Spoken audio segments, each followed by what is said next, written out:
Chapter 1. Holes. There's no lake at Camp Green Lake.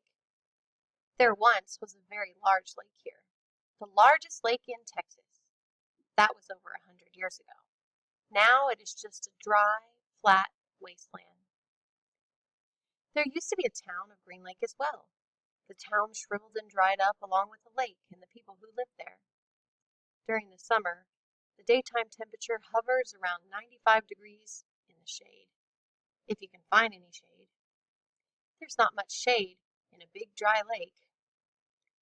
The only trees are 2 old oaks on the eastern edge of the lake.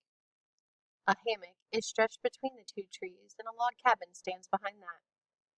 The campers are forbidden to lie in the hammock. It belongs to the warden. The warden owns the shade.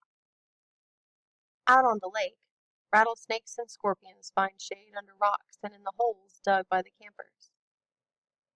Here's a good rule to remember about rattlesnakes and scorpions. If you don't bother them, they won't bother you.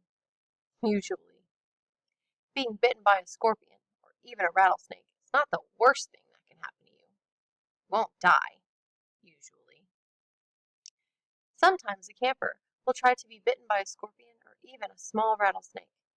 Then he will get to spend a day or 2 recovering in his tent, instead of having to dig a hole out on the lake. But you don't want to be bitten by a yellow-spotted lizard. That's the worst thing that can happen to you. You will die a slow and painful death. Always. If you get bitten by a yellow-spotted lizard, you might as well go into the shade of the oak trees and lie in the hammock.